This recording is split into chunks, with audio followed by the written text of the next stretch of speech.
وَإِنَّ عَلِيَّ بْنَ أَبِي طالب عِندَهُ مِنَ الظَّاہِرِ وَالْبَاطِنِ، فرماتے ہیں مولا کائنات علی المرتضیٰ وہ ہستی ہیں جن کے دامن میں اللہ نے کل قرآن کا ظاہر بھی ڈال دیا اور کل قرآن کا باطن بھی ڈال دیا۔ اب یہ اس پہ روایت آ گئی ہے، یہ جو میں نے اب آپ کو روایت سنائی ہے اس روایت کا اطلاق یہاں کریں، امپلیمنٹ یہاں کریں تو معنی نکھر کے ایسے سامنے آ جائے گا۔ روایت میں یہ بتایا گیا نا، کل قرآن کا ظاہری باطنی علم اللہ نے مولا علی کی جھولی میں ڈال دیا ہے۔ یہ فرمان علی کے علاوہ آپ کو کسی کے بارے میں نہیں ملے گا۔ آپ اگر اس کا اطلاق یہاں کریں تو معنی یہ ہوگا کہ حضور فرما رہے ہیں کافرو، میری رسالت کا انکار تم تب کرو جب کوئی گواہ نہ ہو۔ سب سے بڑا گواہ میری رسالت پر ایک وہ ہے جس نے خود رسول بنا کے بھیجا ہے، اور دوسرا وہ گواہ ہے جس کے دامن میں کل قرآن کا علم ہے، وہ حسن و حسین کے بابا مولا علی شیر خدا ہے۔ مزید اچھی ویڈیو دیکھنے کے لیے ہمارا چینل کو لائک، سبسکرائب اور بیل کے بٹن کو دبا دیں۔ شکریہ۔ نحمدہ ونصلی ونسلم علی رسولہ الکریم، اما بعد فاعوذ باللہ من الشیطان الرجیم، بسم اللہ الرحمن الرحیم۔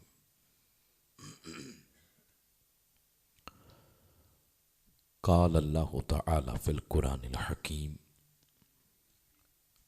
وَيَقُولُ الَّذِينَ كَفَرُوا لَسْتَ مُرْسَلًا قُلْ كَفَى بِاللَّهِ شَهِيدًا بَيْنِي وَبَيْنَكُمْ وَمَنْ عِنْدَهُ عِلْمُ الْكِتَابِ صدق اللہ مولانا العظیم۔ اللہم صلی علی سیدنا و مولانا محمد وعلی آلہ وصحبہ وبارک وسلم۔ الصلاۃ والسلام علیک یا رسول اللہ وعلی آلک واصحابک یا سیدی یا رحمت للعالمین وخاتم النبیین وشفیع المذنبین وجد الحسن والحسین والحمد للہ رب العالمین۔ قابل عزت جملہ معزز علماء کرام، قائدین تحریک منہاج القرآن، بالخصوص محترم نذر حسین چودھری صاحب، ضلعی صدر تحریک منہاج القرآن ڈسٹرکٹ چکوال، محترم حافظ محمد خان قادری صاحب، ضلعی ناظم تحریک منہاج القرآن ڈسٹرکٹ چکوال، محترم ملک نذر حسین صاحب، تحصیل صدر تحریک منہاج القرآن، جملہ مہمانان ذی وقار، اور تحریک منہاج القرآن یونین کونسل 3 کے جملہ قائدین، جملہ شرکاء، توفیق الہی سے مہینے بعد خالص علمی ادبی بنیادوں پر منعقد ہونے والی نشست جو درس عرفان القرآن کے نام سے معنون ہے، اس میں ہم سب کو حاضری کا اللہ تعالیٰ نے موقع عطا فرمایا۔ اس کے بارونق انتظام و انصرام پر میں تحریک منہاج القرآن UC 3 کے جملہ قائدین کو اور فورمز کے قائدین کو مبارکباد پیش کرتا ہوں۔ ذاتی دلچسپیاں لے کر اپنا وقت، اپنا سرمایہ اور توانائیاں صرف کرتے ہیں، آپ سب کی توانائیوں کو اللہ تعالیٰ اپنی بارگاہ مقدسہ میں شرف قبولیت عطا فرمائے۔ پچھلے مہینے میں تو آپ کے پاس نہ آ سکا، مگر نشست ہماری ہوئی تھی جس میں علامہ مہتاب اظہر صاحب تشریف لائے تھے، اور میں بارگاہ سید الکونین نبی مکرم صلی اللہ علیہ وسلم آپ کی بارگاہ مقدسہ میں حاضری کے لیے حاضر تھا۔ بالعموم سب لوگوں کے لیے اور بالخصوص جن جن جگہوں پر دروس ہوتے ہیں، باقاعدہ ان جگہوں کا نام لے کر اور آپ سب کی اس نشست کا تصور کر کے آقا علیہ السلام کی بارگاہ میں با ادب سلام بھی عرض کیا تھا اور آپ سب کی حاضری کی التجا بھی کی تھی۔ آقا علیہ السلام کرم فرمائیں، آپ سب کو اپنے در دولت کی حاضری عطا فرمائیں۔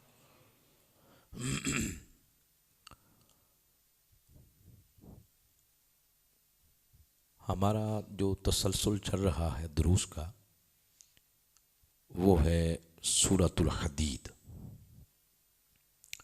لیکن اسلامی مہینوں کی مناسبت سے جو ایونٹ آتے ہیں ان کو ہم ضرور ایڈریس کرتے ہیں۔ یہ جو اسلامی مہینہ ہے یہ ہے رجب۔ رجب میں دو بڑی نسبتوں کا ذکر ہوتا ہے، ایک 13 رجب، ایک 27 رجب۔ 13 رجب کو ذکر ہوتا ہے حسنین کریمین کے بابا جان حضرت مولا کائنات علی المرتضیٰ کرم اللہ وجہہ الکریم، اور 27 رجب کو حضور رحمت للعالمین آپ کا سب سے بڑا معجزہ معراج، اس کا ذکر ہوتا ہے۔ آج ہم ذکر کریں گے 13 رجب کی مناسبت سے حضرت مولا کائنات علی المرتضیٰ کرم اللہ وجہہ الکریم، اور بالخصوص آپ کے ذکر میں آپ کا جو علمی مقام ہے اس پر چند انشاءاللہ باتیں ہوں گی۔ میں نے اس مناسبت سے قرآن پاک کا 13 نمبر پارہ ہے اور سورہ بھی 13 ہے، سورۃ الرعد، اس کی آخری آیت تلاوت کی ہے۔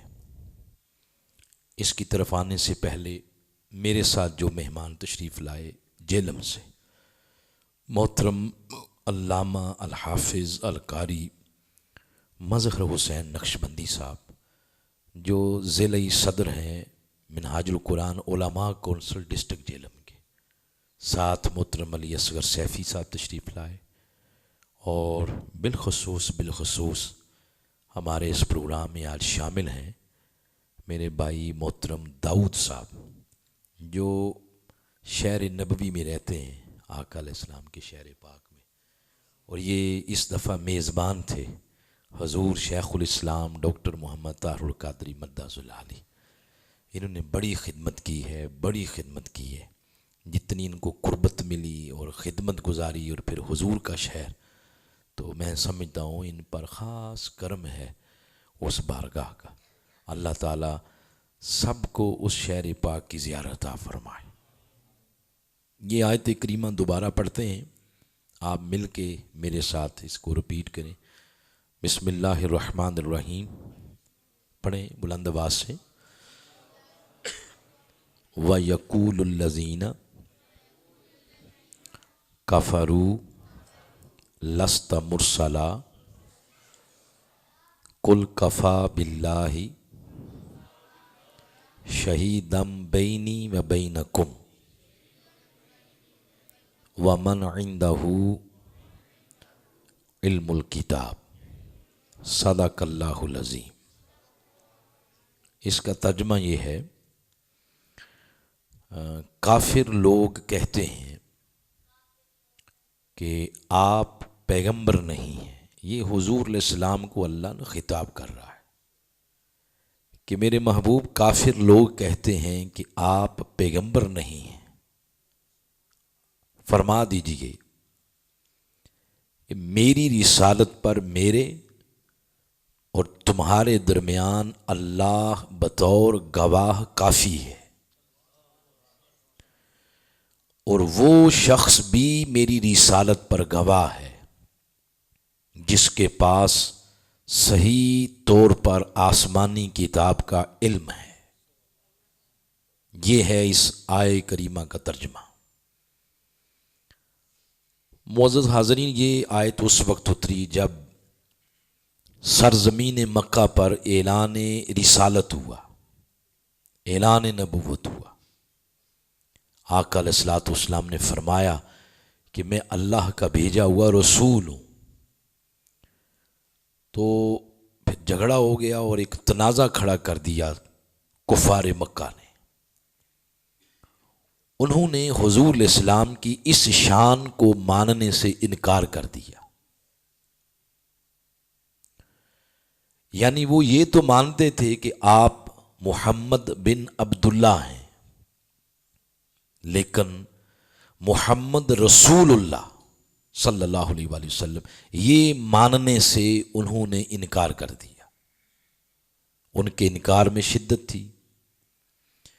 تو آپ قرآن پاک کو پڑھ لیں، آپ کو قرآن بتائے گا کہ جب جب بھی اور جہاں جہاں بھی حضور علیہ السلام کی اس شان رسالت کا انکار ہوا تو اللہ تعالیٰ نے اپنے محبوب کی اس شان کا خود دفاع کیا ہے،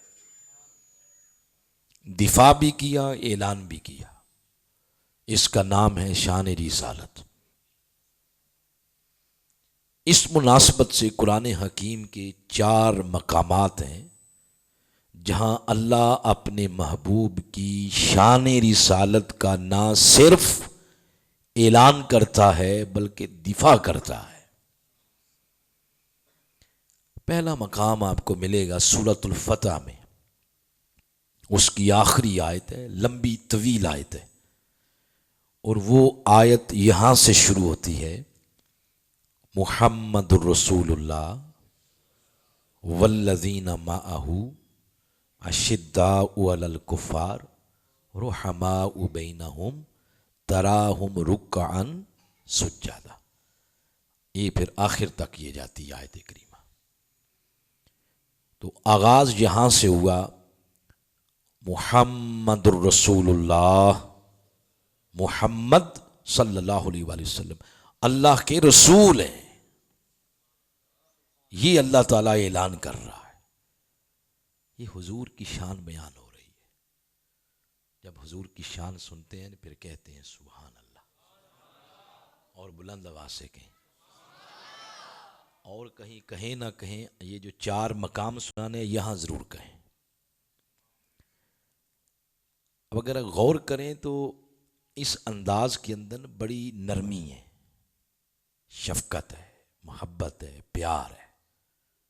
محبت بڑے انداز میں اللہ اعلان کر رہا ہے کہ محمد رسول اللہ، محمد اللہ کے رسول ہیں۔ اب یہ ضروری نہیں کہ ہر ایک کی طبیعت پر یہ انداز اثر کرے اور ہر ایک کی طبیعت کو متاثر کرے۔ ہر ایک نرم طبیعت کا مالک نہیں ہوتا، سخت طبیعتوں کے مالک بھی ہوتے ہیں لوگ۔ تو حضور علیہ الصلوۃ والسلام کی شان رسالت سن کر کئی لوگوں کی طبیعتوں کے اندر پریشانی آ گئی، اور سختی کے ساتھ انہوں نے حضور علیہ السلام کی اس شان رسالت کا انکار کیا۔ جب ادھر سے رد عمل شدید آیا تو اللہ تعالیٰ نے بھی اپنا انداز بدل دیا۔ یہ انداز جو اب میں نے پڑھا ہے نا، یہ دوبارہ آپ بھی پڑھیں، محمد رسول اللہ بولے، اس میں تو ہے نرمی۔ اللہ نے اب انداز بدلا، انداز بدل کے فرمایا وما محمد الا رسول۔ اس انداز کے اندر سختی ہے، جیسے کسی بندے کو آپ جگانا چاہیں نا تو جھنجھوڑتے ہیں آپ، او بھائی آنکھیں کھولو، کیا بیان ہو رہا ہے؟ اب اس انداز، پہلے تو سادہ تھا نا محمد رسول اللہ، اب فرمایا وما محمد الا رسول، محمد کچھ نہیں ہے، اگر ہیں تو میرے بھیجے ہوئے رسول ہیں۔ لفظوں پہ اگر غور کریں، اللہ فرما رہا ہے کہ جس لمحے، جس لحظے، جس گھڑی، جس جہت سے، جس پہلو سے، جس زاویے سے میرے محبوب کو دیکھو گے تو میرا محبوب تمہیں میرا بھیجا ہوا رسول ہی نظر آئے گا۔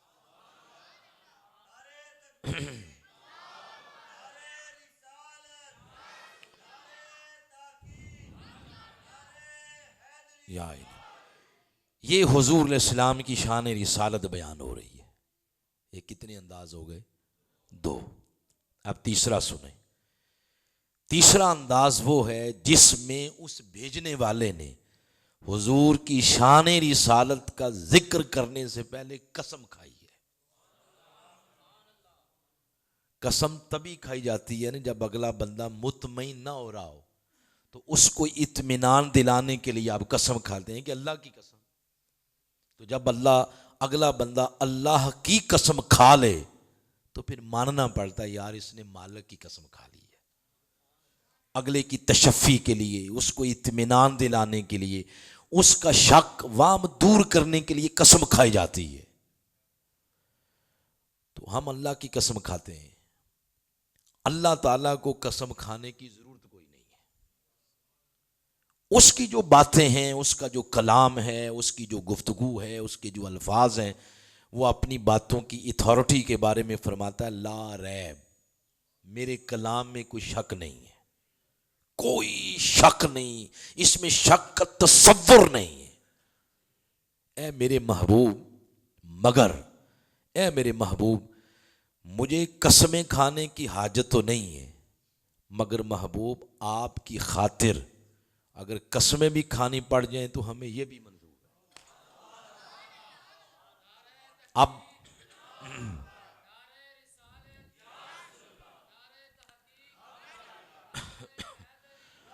اب وہ قسم کھا رہا ہے سورہ یاسین کے اندر، فرمایا یاسین، اے میرے پیارے محبوب، اے میرے پیارے محبوب۔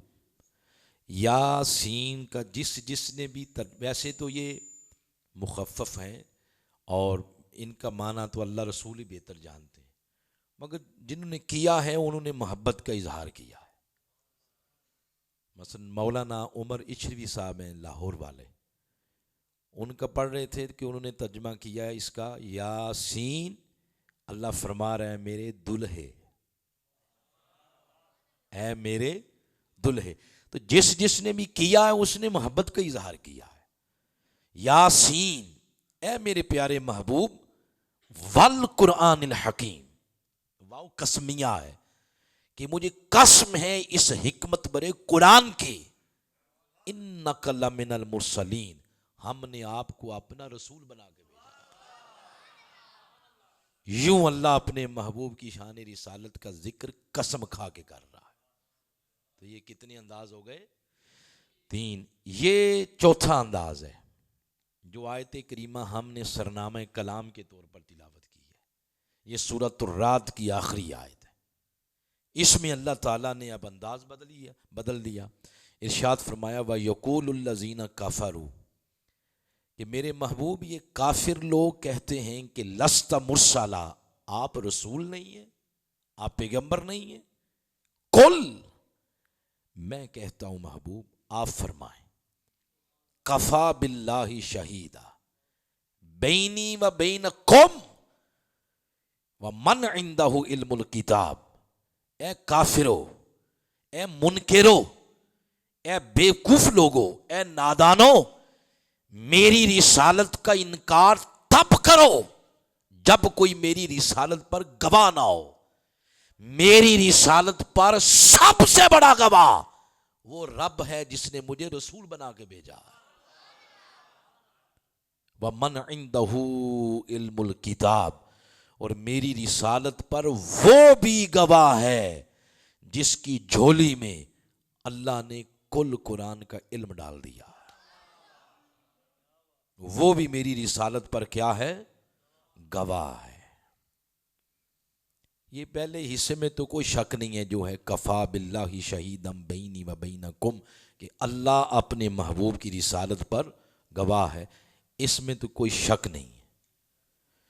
آگے آتا ہے ومن، بولیں لفظ ذرا، ومن، صرف من نہیں ہے، من سے پہلے واو ہے، ومن، واو کا وجود بتا رہا ہے کہ واو سے پہلے جس کا ذکر ہوا وہ اور ہے، اور واو کے بعد جس کا ذکر ہونے جا رہا ہے یہ اور ہے، یہ عاطفہ ہے نا، تو واو کا وجود یہ بتا رہا ہے۔ واو کے بعد ہے کہ من وہ بھی ہے، یعنی گواہ، عندہ جس کے پاس ہے علم الکتاب، کتاب کا علم، وہ بھی گواہ ہے۔ اب قرآن کے لفظ تو اتنے ہی ہیں، اب اس کی تفسیر میں لوگوں نے پھر اپنے اپنے علم کے مطابق لکھا ہے۔ کسی نے کہا کہ اس سے مراد یہ ہستی ہے، اس سے مراد یہ ہے، اس سے مراد یہ ہے، اس سے مراد یہ ہے، اور یہ ذہن میں رکھیں، سب سے معتبر، سب سے مستند اور معتمد اور سب سے ارجح ترین تفسیر وہ ہوتی ہے جو قرآن کی حدیث سے کی جائے، یہ سب سے اعلیٰ تفسیر ہوتی ہے۔ تو اب اس پر حدیث کوئی روایت تلاش کرتے ہیں جس سے پتہ چلے کہ ومن عندہ علم الکتاب سے مراد کون سی ہستی ہے۔ وہ حدیث ہے، اس کے راوی ہیں حضرت عبداللہ ابن مسعود رضی اللہ تعالی عنہما، وہ راوی ہیں، اور حضرت ابو نعیم، انہوں نے اخرج ابو نعیم فی الحلیہ، اپنی کتاب حلیہ کے اندر اس کو نقل کیا ہے، تخریج کی ہے۔ وہ فرماتے ہیں قالا، اب سننے والی بات ہے یہ، قالا ان القرآن انزل علی سبعۃ احرف، کہ قرآن مختلف قسم کی 7 قراتوں پہ نازل ہوا ہے۔ اس کے پڑھنے کی کتنی قراتیں ہیں؟ 7۔ اس کا مطلب میں آپ کو سمجھاتا ہوں کہ یہ 7 قراتیں مختلف کیا ہیں، آپ سمجھ جائیں گے یہ بات سن کے۔ میں اگلے دن سن رہا تھا، ایک سوڈان کے قاری صاحب ہیں انہیں، جن کا نام ہے الشیخ القاری الحافظ نورین الصدیق، یہ سوڈان کے حبشی النسل ہیں، فوت ہو چکے ہیں کچھ 1.5 سال پہلے۔ ہم منہاج القرآن کے لوگ انہیں بڑی محبت سے سنتے ہیں، وہ اس لیے کہ ان کے تلاوت کی جو ٹیون ہے، جس کو آپ سر کہتے ہیں، یہ حضور شیخ الاسلام کی ٹیون کے ساتھ ملتی ہے۔ تو وہ پڑھ رہے تھے آیت کریمہ لَقَدْ كَانَ لَكُمْ فِي رَسُولِ اللَّهِ، آگے لفظ کیا ہے؟ اُسْوَةٌ حَسَنَةٌ۔ وہ اس طرح نہیں پڑھ رہے تھے، وہ پڑھ رہے تھے اِسْوَةٌ حَسَنَةٌ، اسوا کو اسوا پڑھ رہے تھے، یہ بھی درست ہے، یہ قرات ہے قرآن کی۔ مزید آپ کو بتاتا ہوں، آپ حرم شریف میں جب جائیں، وہاں یہ جو پاکستان، ہندوستان، بنگلہ دیش کے لوگوں کے پڑھنے کے لیے قرآن پاک، اس کی جو باہر والا کلر ہے وہ بلیک ہے، اس پہ ہماری طرح کی زیر زبریں پڑی ہوئی ہیں، وہ جو وہاں کے لوگ پڑھتے ہیں اس کا کلر سبز ہے۔ اگر بندہ قاری نہ ہو، حافظ نہ ہو، اور قرآن کے ساتھ زیادہ اٹیچمنٹ نہ ہو اس کی تلاوت کی، تو ان کا جو سبز کلر والا ہے وہ ہم نہیں پڑھ سکتے، ان کی قرات مختلف ہے، یہ آپ تجربہ کر لیں آپ۔ تو یہ میں آپ کو بتا رہا، پھر یہ 7 عشرہ لفظ بولا جاتا ہے، یہ قاری صاحب ہیں، یہ 7 عشرہ کے ماہر ہیں، وہ ان قراتوں کے ماہر ہیں۔ تو یہ قرآن حکیم حضرت عبداللہ ابن مسعود فرما رہے ہیں، یہ 7 قسم کی مختلف قراتوں پہ نازل ہوا ہے۔ یہ فرما کے آگے فرماتے ہیں ما منہا حرف الا لہ ظاہر و بطن، کہتے ہیں اس کے ہر لفظ کا ایک ظاہری معنی ہے، ایک باطنی معنی ہے۔ ظاہری معنی جیسے آپ پڑھتے ہیں بسم اللہ الرحمن الرحیم، اللہ کے نام سے شروع کرتا ہوں جو بڑا مہربان اور ہمیشہ رحم کرنے والا ہے، یہ تو اس کا ظاہری معنی ہے۔ اور جب باطنی معنی کی طرف جاتے ہیں تو بڑے بڑے صوفیاء، مفسرین، مترجمین، ان کی اقوال ہم نے خود پڑھے ہیں کہ اگر اس کی باطنی تفسیریں کرنے پہ ہم آ جائیں تو اونٹ کے اونٹ کتابیں اٹھائیں تو تب بھی اس کی تفسیر ختم نہ ہو۔ تو اس کا باطنی معنی بھی ہے، اس کا ظاہری معنی بھی ہے۔ یہ فرما کے آگے عظیم صحابی رسول فرماتے ہیں وَإِنَّ عَلِيِّ بْنَ أَبِي طالب عِنْدَهُ مِنَ الظَّاهِرِ وَالْبَاطِنِ، فرماتے ہیں مولا کائنات علی المرتضیٰ وہ ہستی ہیں جن کے دامن میں اللہ نے کل قرآن کا ظاہر بھی ڈال دیا اور کل قرآن کا باطن بھی ڈال دیا۔ اب یہ اس پہ روایت آ گئی ہے، یہ جو میں نے اب آپ کو روایت سنائی ہے اس روایت کا اطلاق یہاں کریں، امپلیمنٹ یہاں کریں تو معنی نکھر کے ایسے سامنے آ جائے گا۔ روایت میں یہ بتایا گیا نا کل قرآن کا ظاہری باطنی علم اللہ نے مولا علی کی جھولی میں ڈال دیا ہے۔ یہ فرمان علی کے علاوہ آپ کو کسی کے بارے میں نہیں ملے گا۔ آپ اگر اس کا اطلاق یہاں کریں تو معنی یہ ہوگا کہ حضور فرما رہے ہیں کافرو میری رسالت کا انکار تم تب کرو جب کوئی گواہ نہ ہو۔ سب سے بڑا گواہ میری رسالت پر ایک وہ ہے جس نے خود رسول بنا کے بھیجا ہے، اور دوسرا وہ گواہ ہے جس کے دامن میں کل قرآن کا علم ہے، وہ حسن و حسین کے بابا مولا علی شیر خدا ہے۔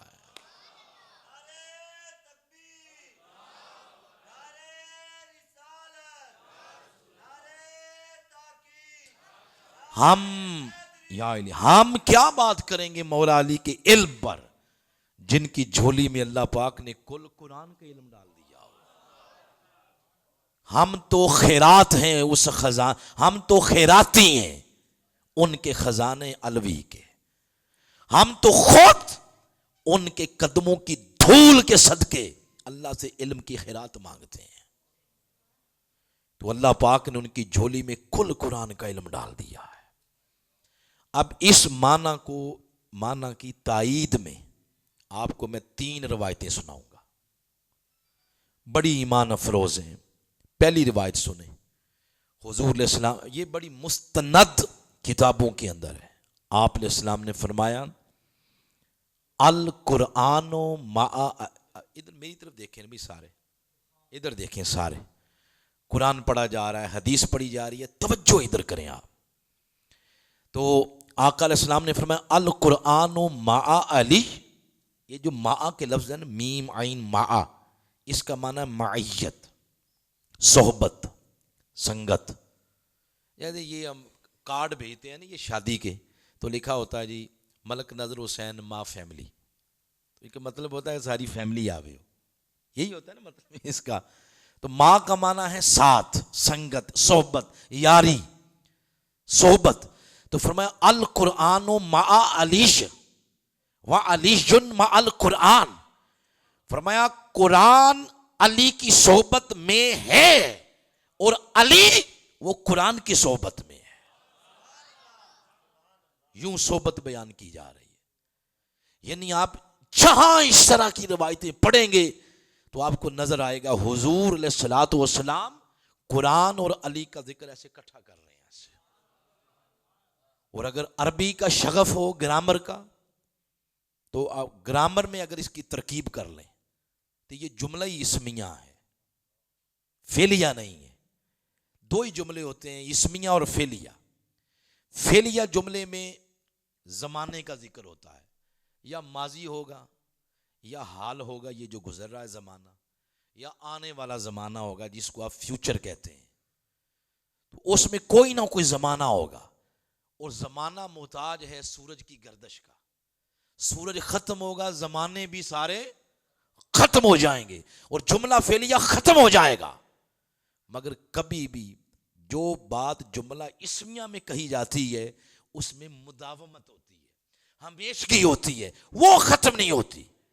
اس لیے درود پاک کی جب باری کی بات کی اللہ پاک نے تو فرمایا ان اللہ و ملائکتہ، وہ بھی جملہ اسمیہ ہے، یعنی زمانے ختم ہو جائیں گے مصطفیٰ پر درود و سلام پڑھنا کبھی ختم نہیں ہوگا.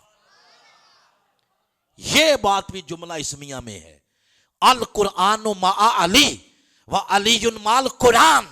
لوگوں زمانے ختم ہو جائیں گے مگر علی اور قرآن کی صحبت کبھی ختم نہیں ہوگی.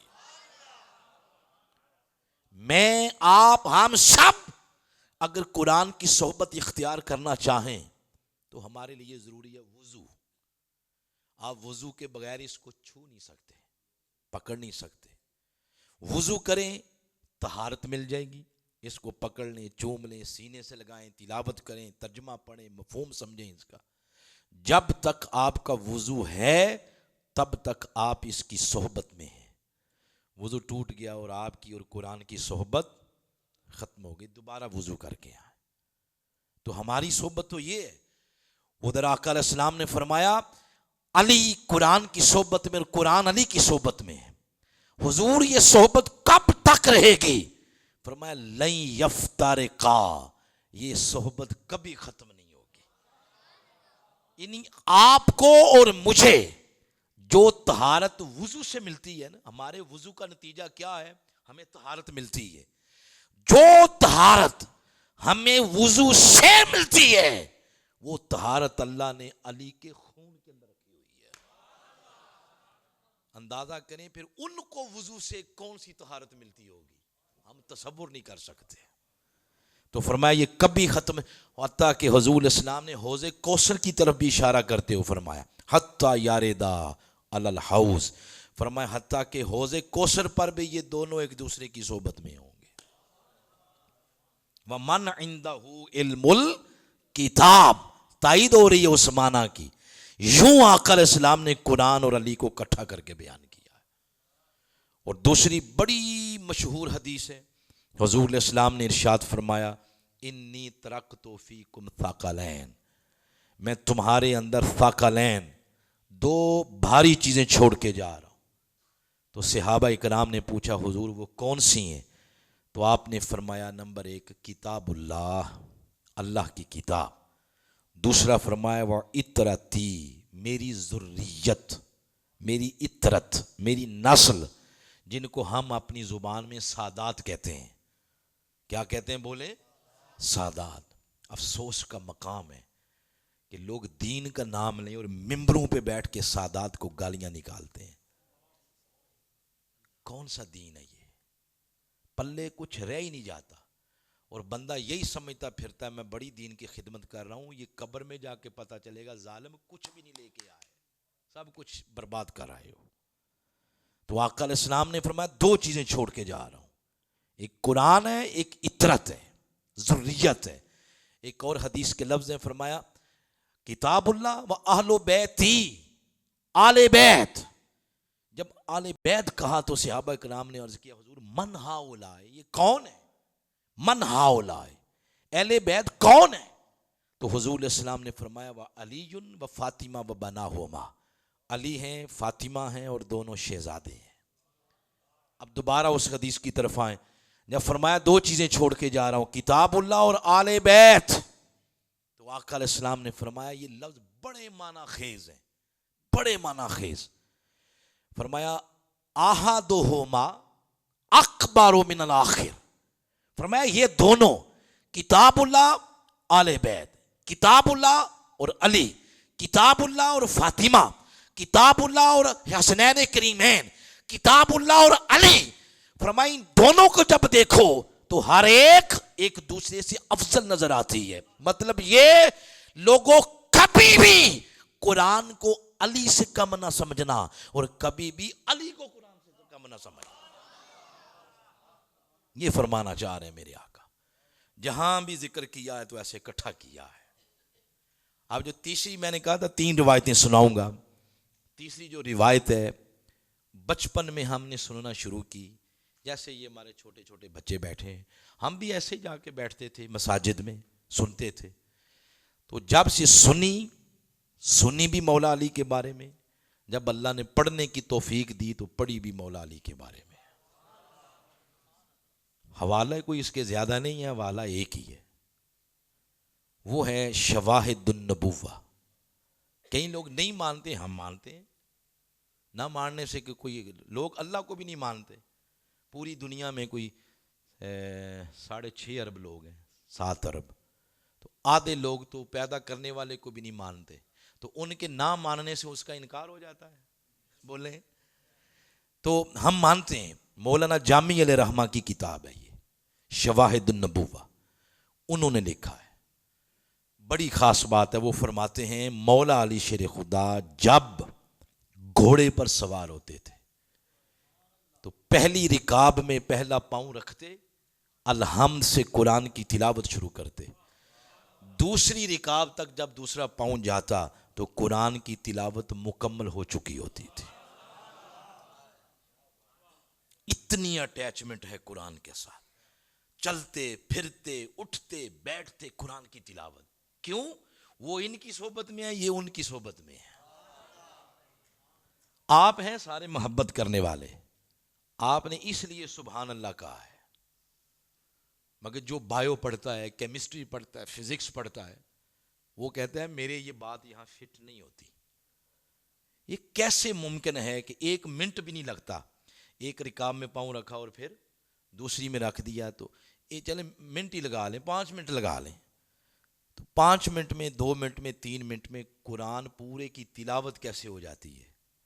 سورہ اخلاص نہیں پڑھتے تھے 3 دفعہ کے وہ پڑھ لیں تو جیسا ہم کرتے ہیں، وہ پورے قرآن کی تلاوت کا ذکر ہے. کیا خیال ہے، یہ عقدہ حل ہونا چاہیے؟ بولو. تو قرآن سے بڑا فکر کی کلیئرٹی کرنے والی کوئی کتاب نہیں ہے. اس سے کرواتے ہیں اپنی اس تصور کی کلیئرٹی. یہ کیسے ممکن ہے؟ سورہ بقرہ ہے، دوسری سورہ ہے، اس کی آیت نمبر ہے 259.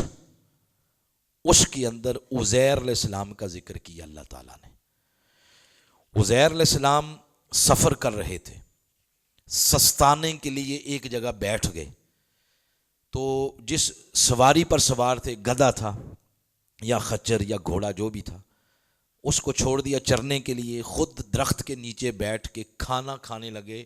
ٹفن سے کھانا نکالا، جب کھانا کھانے لگے تو ذہن میں ایک بات چل پڑی. ذہن میں بات یہ پڑی، کالا انا یحیی ھذہ اللہ بعد موتہا. ذہن میں یہ بات چلنے لگی کہ باری تعالیٰ مرنے کے بعد زندہ کیسے کرے گا تو. جو یہ بات چلی، عرض کیا باری تعالیٰ میرا ایمان ہے کہ تو ہر شے پہ قادر ہے، لیکن یہ منظر اگر میری آنکھوں کو تو دکھا دے، مشاہدہ کروا دے، تو میرا ایمان میرے ایقان میں بدل جائے گا. قرآن میں لفظ آتے ہیں فَأَمَاتَهُ اللَّهُ مِئَةَ عَامٍ. 1 صدی کے لیے، 1 صدی میں سال کتنے ہوتے ہیں؟ 100 سال. 100 سال کے لیے اللہ نے عزیر علیہ السلام پر موت طاری کر دی. یہ عام بندہ نہیں ہے، اللہ کا پیغمبر ہے عزیر علیہ السلام. موت طاری کر دی. جب 100 سال بعد اللہ پاک نے پھر انہیں اٹھایا، ثم بعثہ، جب اٹھایا پہلا سوال قدرت نے، اللہ نے یہ کیا، قال کم لبثت، عزیر بتاؤ یہاں کتنی دیر بیٹھے رہے ہو. اب عزیر علیہ السلام نے اپنے وجود کی طرف دیکھا اور اپنے جسم کی طرف دیکھ کے اس سوال کا جواب دیا. عرض کیا قال لبثت یوما، عرض کیا باری تعالیٰ یوں لگتا ہے جیسے میں یہاں 1 دن بیٹھا رہا ہوں. کتنے دن؟ اور قرآن نے پہلے کیا کہا؟ 100 سال. اور انہوں نے کیا کہا؟ 1 دن. نتیجہ کیا نکلا؟ نتیجہ یہ نکلا کہ 100 سال گزرنے کی کوئی نشانی علامت عزیر علیہ السلام کو اپنے جسم پہ نظر ہی نہیں آئی. کیا خیال ہے، عرصہ گزرنے کی علامت ہوتی ہے یا کوئی نہیں ہوتی ہے نا؟ آپ اپنا سائیکل، موٹر سائیکل، گاڑی مین روڈ پہ کھڑی کر دیں، چکمال جو سٹی یہ چوک ہے وہاں کھڑی کر دیں،